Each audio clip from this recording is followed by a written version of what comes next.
لا مسببُل اسباب ہے، وہ اسباب کا پابند نہیں ہے، وہ اسباب کا محتاج نہیں ہے، اسباب اس کے محتاج ہیں۔ اگر یہ یقین ہے تو اللہ پر ایمان ہے، یہ نہیں ہے تو تمہارا ایمان اسباب پر ہے، وسائل پر ہے، ذرائع پر ہے، مادیات پر ہے، اللہ پر نہیں۔ اس وقت کہاں راستہ تھا؟ کوئی راستہ تھا؟ سمندر ہے اور ادھر سے لشکر آ گیا ہے۔ کلا ان معی ربی سیہدین۔ اب دیکھیے ایمان کہہ دینا آسان ہے، ہوا معکم اینما کنتم، جہاں کہیں بھی تم ہوتے ہو اللہ تمہارے ساتھ ہوتا ہے، لیکن اس کا یقین قائم ہو جائے تو زمین و آسمان کا فرق واقع ہو جائے۔ یہی بات ہوئی حضور کے ساتھ۔ غار ہے، چھپے ہوئے ہیں محمد رسول اللہ اور آپ کے وہ یار غار ابو بکر صدیق رضی اللہ تعالی عنہ۔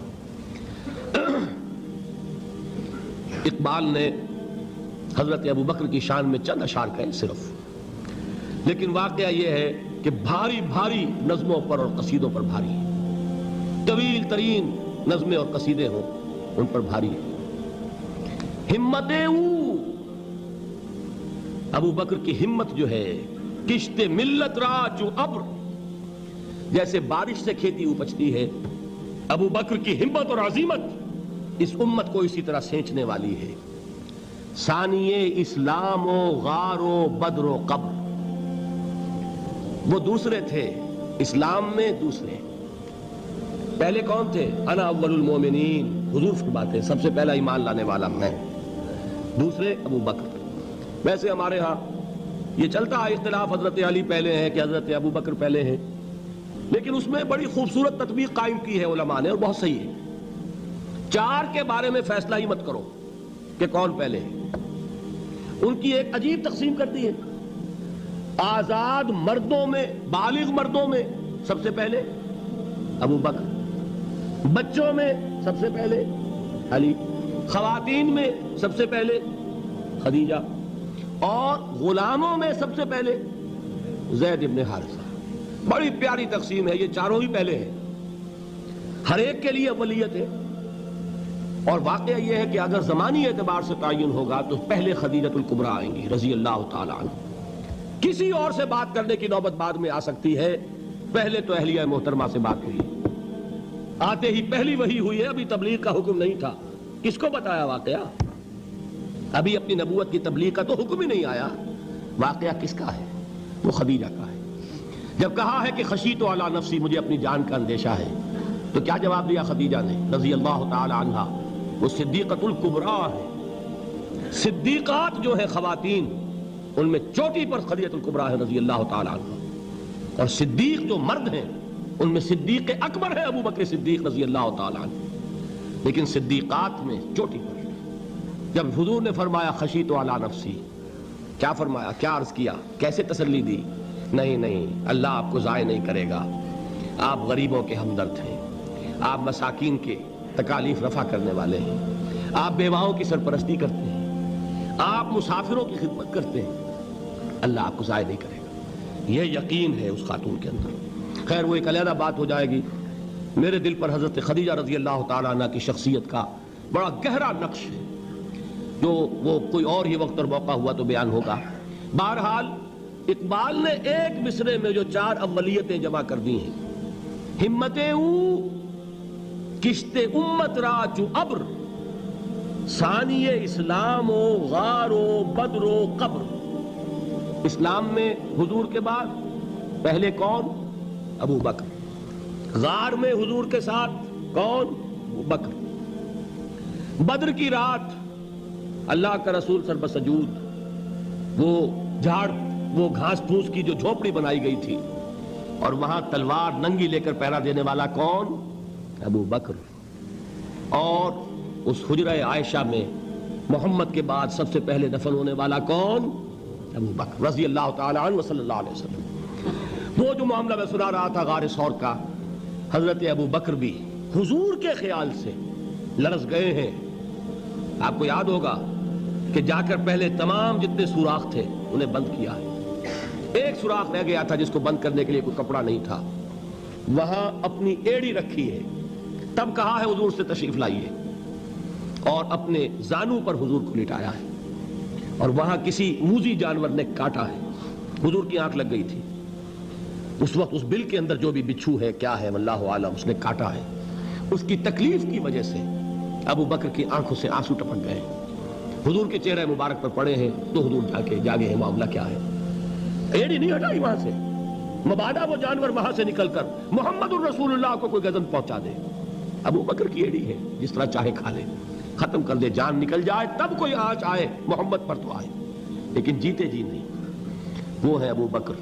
حضور کے خیال سے اس وقت حضور نے پھر اپنا لعاب دہن لگایا ہے اور اس سے پھر آپ کی تکلیف ختم ہوئی، جیسے خیبر میں حضرت علی کی آنکھ دکھ رہی تھی، اس کو جو شفا حاصل ہوئی ہے وہ بھی حضور کے لعاب دہن سے ہوئی۔ تو بہرحال اس وقت انہوں نے کہا ہے کہ اے نبی یا رسول اللہ، اگر اس وقت ان میں سے کسی نے غیر ارادی طور پر بھی اپنے قدموں کی طرف جھانک لیا تو پکڑے جائیں گے۔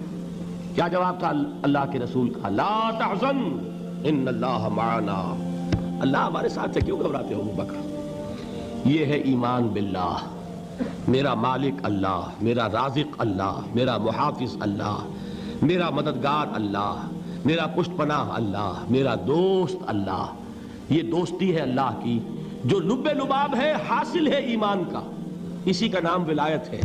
اولیاء اللہ کے سروں پر سینگ نہیں ہوتے، جس کے دل میں ایمان راسخ ہو چکا ہو وہی اللہ کا ولی ہے، جسے اللہ پر یقین ہو چکا ہے وہی اللہ کا ولی ہے، جسے یقین ہے اللہ میرے ساتھ ہے، میرا مددگار، میرا پشت پناہ، میرا ساتھی، میرا دوست، میرا محبوب، میرا محب۔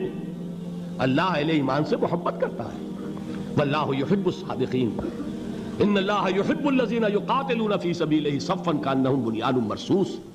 اللہ محبت کرنے والا، اہل ایمان محبوب، اور اہل ایمان محبت کرنے والے اللہ محبوب۔ والذین آمنوا اشد حبا للہ۔ آپ تصور کیجئے جسے یہ رشتہ ایمان یا رشتہ ولایت حاصل ہو جائے، الا ان اولیاء اللہ لا خوف علیہم ولا هم یحزنون، آگاہ ہو جاؤ اللہ کے دوستوں کے لیے نہ کوئی خوف ہے نہ کوئی حزن ہے۔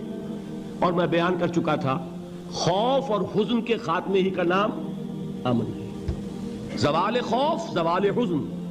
یہ خوف اور حزن کیوں آتے ہیں بار بار؟ اللہ تخافوا ولا تحزنوا، دونوں آ گئے، الا ان اولیاء اللہ لا خوف علیہم ولا هم یحزنون، پھر وہی دو۔ وہ کیوں ہے؟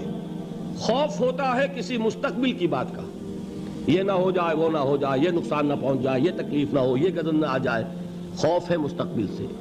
حزن ہے یہ کیوں ہوا، یہ نہیں ہونا چاہیے تھا، یہ میرا فلاں چیز میرے ہاتھ سے جاتی رہی ہے، فلاں موقع نکل گیا، اب بیٹھے ہوئے ہیں اندر ہی اندر کڑ رہے ہیں، صدمہ ہے اور رنج ہے۔